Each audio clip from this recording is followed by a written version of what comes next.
Good evening दोस्तों। आज की कहानी है माँ के लिए।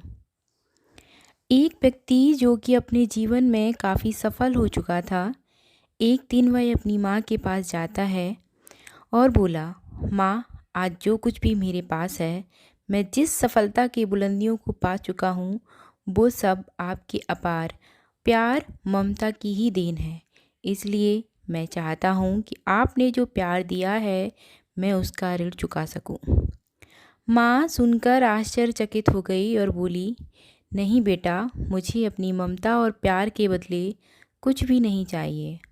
ये तो मेरा फ़र्ज़ था कि जो मैं अपनी संतान के लिए किया। लेकिन वह व्यक्ति बार बार जिद करने लगा, नहीं माँ, मैं आपके लिए आपकी प्यार और ममता के बदले में कुछ देना चाहता हूँ। माँ, आप मांगो तो सही। तो बार बार जिद करने के बाद माँ बोली, ठीक है, क्या तुम मेरे साथ जैसे बचपन में सोते थे वैसे सो सकते हो क्या?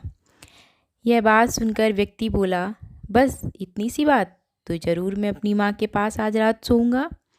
और जैसे ही रात को वह व्यक्ति अपने माँ के पास आकर सोता है, माँ उठकर एक मग पानी ले आती है। जहाँ वह सोई थी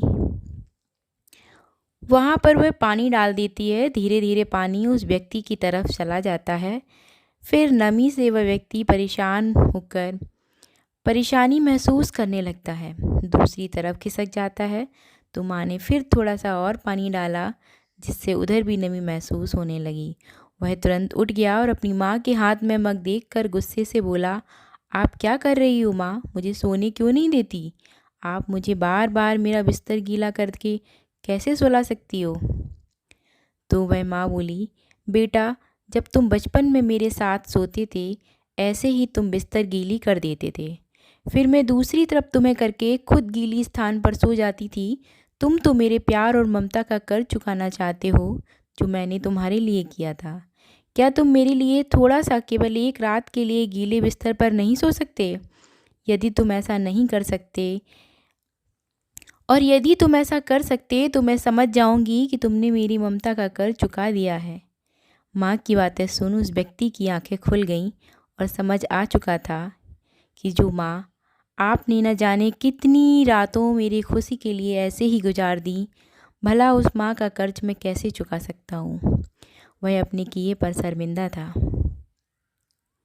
माँ चाहे कितने भी दुख में क्यों ना हो, लेकिन एक माँ अपने संतान के हित के लिए हर घड़ी सोचती रहती है।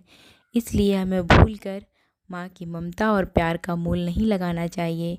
अगर कुछ देना ही है तो हमें अपनी माँ के प्रति हमेशा प्रेम बनाए रखना चाहिए, क्योंकि इस दुनिया में माँ के जैसा कोई दूसरी चीज़ नहीं है।